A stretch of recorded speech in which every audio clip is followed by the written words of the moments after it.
structure and also get an understanding about what is the key thing that constitutions do. Constitutions aren't so much about vesting power, it's about limiting power. It's about what you can't do. Anybody familiar with the Bill of Rights? I know you are because you've been taught this stuff. My kids went to public schools, you know, when they were in the 3rd grade, they'd come home with worksheets, and these were the same things that I had covered, you know, that day in a college class. So you haven't introduced this. In fact, you're going to see, if you look at additional readings, a quiz on the TEKS, Texas Essential Knowledge and Skills. It's basically a bunch of stuff about what you were exposed to when you were in kindergarten, 1st, 2nd, 3rd, 4th, and 5th grade. So that's your first quiz. And by the way, if you've noticed, all the quizzes are open right now. You can take them as many times as you want. They're going to close on May 8th. Talk more about that. You know, again, bit by bit, we'll kind of understand how this class is put together. All right, federalism, civil liberties. Oh, what else can we get into? What is the Bill of Rights? What do y'all remember about the Bill of Rights? What's the point behind the Bill of Rights? What does it do? See, this is why you teach. We put our list again and again and again. What were we going to say? Was that you? Oh. I heard mumbling. What does the Bill of Rights do? Is it important? Yeah. Yeah? All right, prove it. I don't think you're right. I don't think it is. Prove to me that it's important. Go. Prove to me.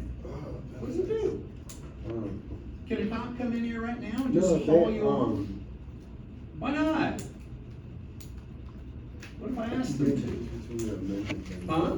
I get confused between the amendments and. Well, let's work on that, okay? Well, at least you're admitting it. Everybody else here is like, I don't know what's going on. What's an amendment, right? So you're already far ahead of everybody else here. Remember what the 4th Amendment says.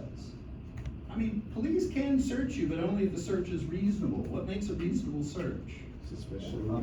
Probable cause. And if you got probable cause, meaning I think you're doing something, cop's got to take it to somebody else, a magistrate or somebody. And what does the magistrate give to that cop? That permits them to go look for a particular thing in a particular place. Why can't the cop just go there? You know, if you had a system where there was Well, because of this, because of the revolution. What revolution? The American Revolution. Not necessarily. I mean, it's about, because we like the idea that we have a system of government that's based on individual freedom. And if we didn't, who is it?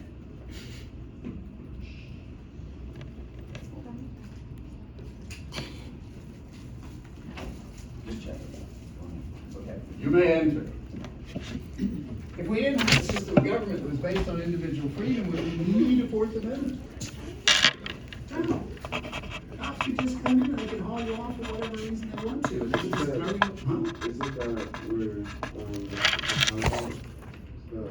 where soldiers can't like forcibly stay inside their house without your consent? That's the 3rd Amendment. Yeah, exactly. We'll walk through that. But I'm just trying to remember if we kind of recall some of this stuff, because you have been exposed to this. Anyway, the first section of class covers this sort of stuff.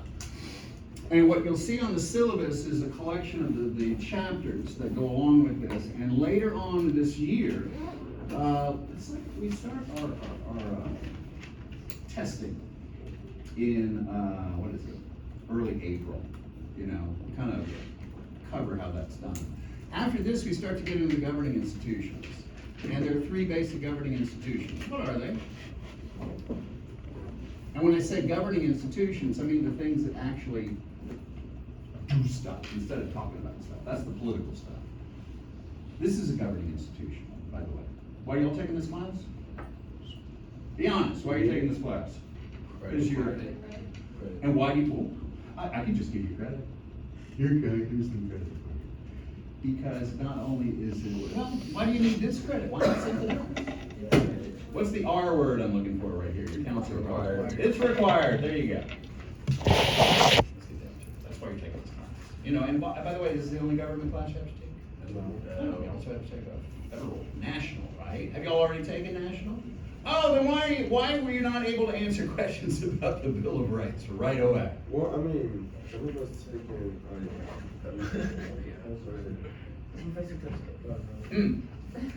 What were you gonna say? It's okay. No, go forward. You should. I'm not talking. Last semester. What is it? Did y'all have tragedy? Was there tragedy last Yeah, night? tragedy. Yes. Neil. That has class. I'll put that off to the side. I'll have some questions. He had his own little US take. government, right? Huh? US government, right? Yeah, I don't know, you tell me. It was your class. You can't remember. Well, US and federal.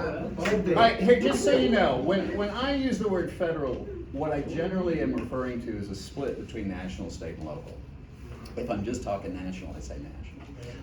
I'll ask y'all some questions about him. He always seemed a little bit different. They hired him about 2 years ago, and he was always, anyway, where's it going? All right, so governing institutions. What, y'all are taking this because it's required? Who made it required? Who says? I mean, one of the things I want to get into also, you're going to see some stuff early on, power. Who gets to tell you what to do? Well, in this case, the state of Texas did that, right? We're going to look at the Texas Constitution. There's Article 7 that says there's supposed to be a system of public education for reasons, and we'll talk about reasons at some point. Now, it says the legislature has to pass laws to, in fact, actually create this stuff, enforce this stuff. It doesn't say anything about a core curriculum, but what the state of Texas had done, years ago, you create an education agency, Texas Education Agency, and one of the things that it does is figure out, okay, what sorts of things do we want kids to cover, right? Also when you're going off to college, Texas Higher Education Coordinating Board, if you're looking at quizzes and also some of the additional readings, you'll see there's something about THECB. Those are the folks responsible for putting the core curriculum together, among a lot of other things that we'll talk about. There's a quiz on that, so you can kind of learn who these folks are. In other words, when I'm teaching this class, I like to not teach it, a little bit in the abstract, but I also want it to be something that you can understand how on a day-to-day level, day-to-day experiences, how it's impacting you a bunch. Like I said, with the sales taxes that are collected. Next time, anybody gone to went to the store, you got something earlier, You would have seen, state sales tax, local sales tax. Up in Houston, there's stuff for Metro, things like that, so money that's being pulled, I'm sorry? The Metro thing, they charge you for parking and all that. Well, yeah, because you got public transportation. So if something is going to be public, it's got to be funded somehow. Tax dollars is how it's done, but then how that's collected. So it's one of the things we'll explore. How is the state of Texas impacting you right now? It's why you're taking this class. It's also why this thing is free.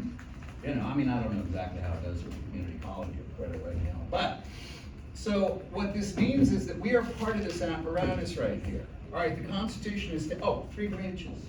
Y'all remember those? There's 3 branches. Sorry. It's a twig. Like the US Constitution or the state? It's the same. It's the same. What are they? Executive. Judicial. Judicial. What's the and? Legislative. Very good. Which one are we? Which one are we?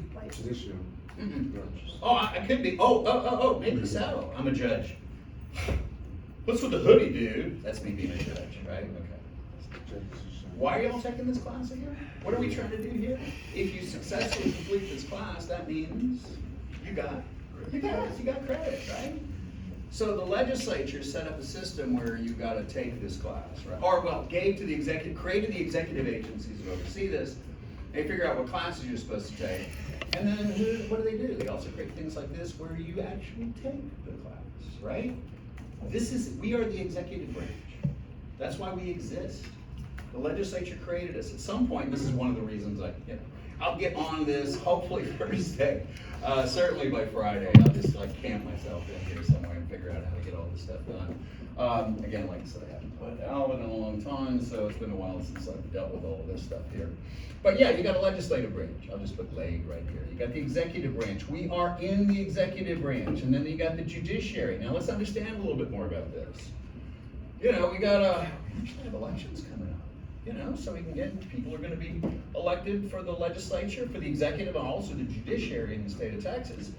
Laws are made, laws are enforced, laws are adjudicated. Now, what does that mean? A lot of people like to say with the judiciary it interprets the laws. Well, that's part of it, but ultimately there's a dispute, right? Say you and I have some kind of dispute. It can't be solved. They're the middleman? In a sense, yeah, you could kind of say that with the judge. A trial. Now, y'all have seen the, movies or whatever, television shows that have the judge behind the trial. Oh, is everybody signed? Is that still going around? Is everybody on there? Did everybody sign that piece of paper? Yeah? Could you put it on the desk in front of the, thank you very much. Where's it going with that one? Now, I wouldn't say so much middleman, like a referee.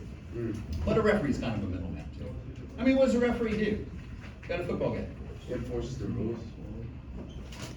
Well, let's say, yeah, they do, but also they kind of, negotiate between the two sides. So they maintain the game. Maintain the rules, yeah, but, does the referee pick sides? Sometimes. Well, they're not supposed to. Hold on, you're right. Let me ask a different question. Is the referee supposed to take sides? No. No, they're not supposed to take sides. Same sort of thing with the judge. But you're providing a forum where a dispute can be worked out. All right, and that's effectively what we have. These are completely different things. Assemblies of people passing laws. Here you got an executive, they're just figuring out how to enforce this. Agencies, what do you think? All right, something happened, some kind of new rule is passed or whatnot. What are the folks here supposed to figure out what to do?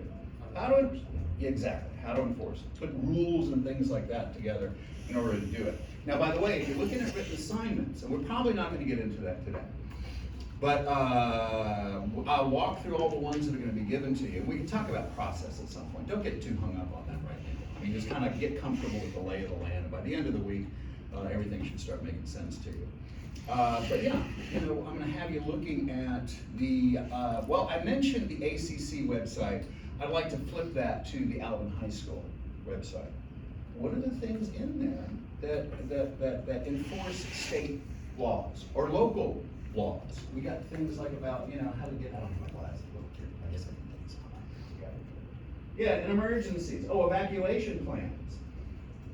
Does the city of Alvin say that places like this have to have some sort of evacuation plan? If we look at fire code, I'm pretty sure we do. We had a situation at Turner where the fire alarms went off, and so we used that as an opportunity. It turned out it was just a defective fire alarm or something, but it was fun. We got to sit out in the freezing cold for a while. That's always enjoyable. But then we said, okay, well, where do fire codes come from?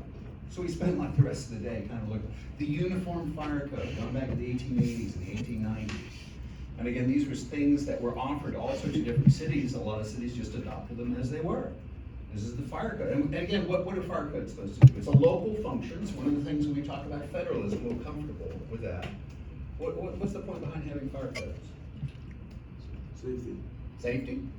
Yeah, one of the things that a government's supposed to do. Anyway, let's continue. Then we're going to start talking about political institutions. Now, this is also, at least the way I like to approach this, come back to civil liberties, especially the stuff that you see in the First Amendment, and especially the political rights. Y'all remember First Amendment? Starts off with 2 aspects of religious freedom, and we'll touch on that. And then 4 aspects of political freedom. What's the first one? Freedom of the press. Oh, well, number 2, speech.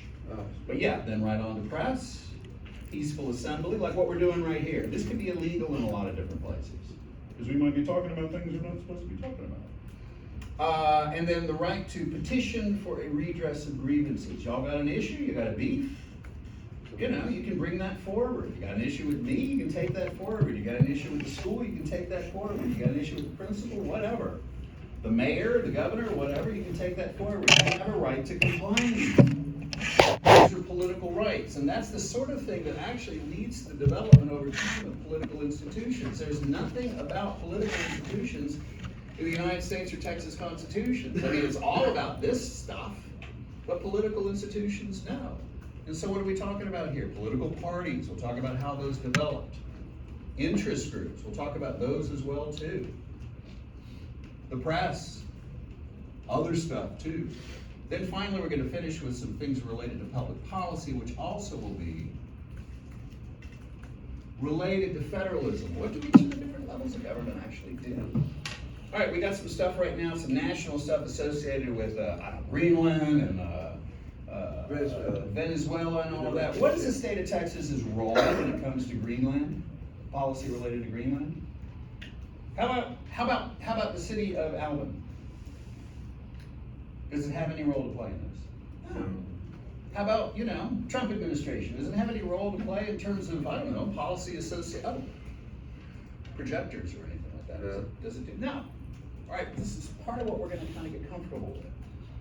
A lot of folks will talk about, for example, you hear, why do I have to pay income taxes and property taxes? Because each system of government has its developed its own source of revenue in order to do the stuff that it's gonna do. And so we'll get comfortable with that sort of thing.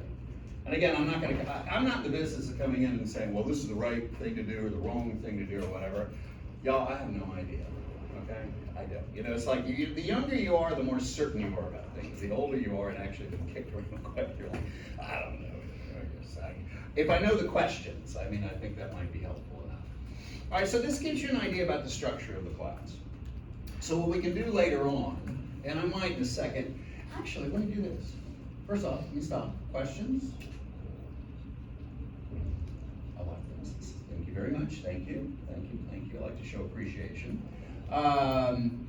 Do me a favor right now. Open up. Look at the quizzes. Look at the additional readings. You're going to see the additional readings go with the quizzes. There is a quiz on